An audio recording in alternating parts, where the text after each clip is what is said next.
Մոտ 1100 բնակիչ ունեցող Խնապատի համայնքում 2015-ին 18 ծնունդ է գրանցվել, իսկ գյուղի կրթօջախում ուսում են ստանում ավելի քան 100 աշակերտ, ինչ խոսք, Արցախի գյուղական բնակավայրերի համար դրանք գոհացուցիչ ցուցանիշներ են։ Խնապատի համայնքի ղեկավար Սամվել Շահրամանյանը խոսեց նաև անցած գյուղատնտեսական տարվա արդյունքներից։ Հողագործությունից ստացած եկամուտները եթե բավարար էին, ապա անասնաբուծության առումով կորուստներ են ունեցել։ Անցած տարի գյուղում աֆրիկյան ժանտախտից անկվեց 60 գլուխ խոզ, պատճառը ոչ թե անտեղյակությունն էր, այլ խոզաբուծությամբ զբաղվողների անտարբերությունը։ Խնապատում հրատապ է մնում աղբահանության խնդիրը, չունենալով համապատասխան տարածք, գյուղի տարբեր անկյուններում պարբերաբար կուտակվում են թափոններ։ Գյուղի սանիտարական վիճակը շատ անմխիթար վիճակում է։ Մեծ խնդիր է դարձել կոյուղաջրերի ճանապարհները լցնելը, որը հատկապես ամառվա ամիսներին բազմաթիվ հիվանդությունների պատճառ կարող են դառնալ։ Որոշ մարդիկ աղբը թափում են ճանապարհների եզրերին, իսկ որոշ մարդիկ էլ աղբը հավաքում են մեքենա, բերում թափում են մեր կռապատ կոչվող տեղամասում, որտեղ բոլորը շատ լավ իմանում են, որ աղբատեղի չի։ Գյուղի մուտքն է։ Ազգային ժողովի նախագահ Աշոտ Ղուլյանը տեղում ծանոթանալով գյուղի հիմնախնդիրներին նշեց, որ դրանց կարգավորման հարցն իշխանության ուշադրությունից չի վրիպի, բայց նաև դիմելով երիտասարդներին ավելացրեց, շատ խնդիրների կարելի է լուծում տալ գյուղի ներուժով։ Ինչ որ տեղերում մենք հաջողել ենք, ինչ որ տեղերում մենք չենք կարողացել հաջողել, բայց համայնքի ընդհանուր ժողովները, հաշվետվությունները հենց այդ նպատակով են առում, որպեսզի համայնքը կարողանա մոբիլիզացնել իր ուժերը, համայնքը կարողանա կողմնորոշվել։ Ինչ ենք մենք անում այս սկսված 2016 թվականին,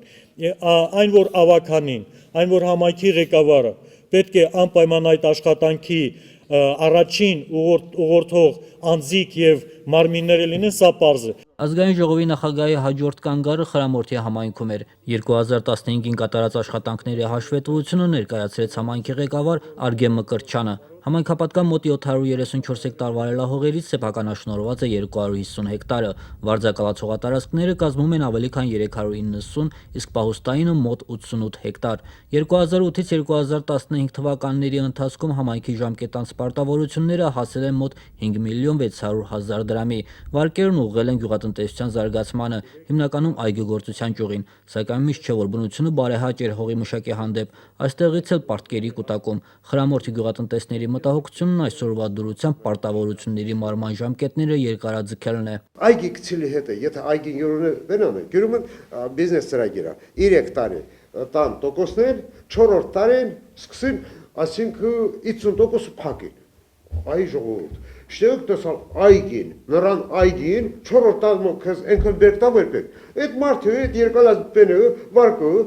ասма պիտի անպայման տաս։ Քնամամ հենգել Gold Card-երոնում տանում նա փակում։ Բռնագանձումանյան, էսմիննան, էմիննան, դες գյունչում, համ ասում եք օրեք, ասում են վեր օրեք։ Բայց հետո մենք թա բենա։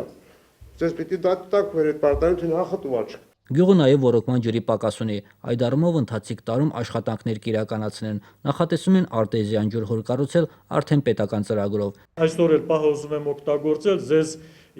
նաև խնդրելու, նաև խորհուրդ տալու համար օգնեք գյուղապետին, որովհետև գյուղապետի ասածը շրջանի վարչակազմի մոտ արդեն կարող է դառնալ ծրագիր։ Շրջանի վարչակազմի իր հնարավորությունների չափով մենք տարեկան բազմաթիվ ծրագրեր ենք այդպես իրականացնում։ Այն ինչ որ հնարավոր չէ շրջանի մակարդակով իրականացնել, մենք դա պիտի կարողանանք տեղափոխել Ստեփանակերտ եւ որպեսզի մեր գործադիր իշխանությունը, օրենսդիր իշխանությունը իր լիազորությունների շրջանակներում կարողանան հասկանալ, որ իսկապես այս ծրագիրը Խրամորթում անպայման պետք է իրականացվի։ Գենադի Երեմյան, Արտավազդ Գրիգորյան, օր։ Հիմա նույն օրը կարող ես երեկոյան քո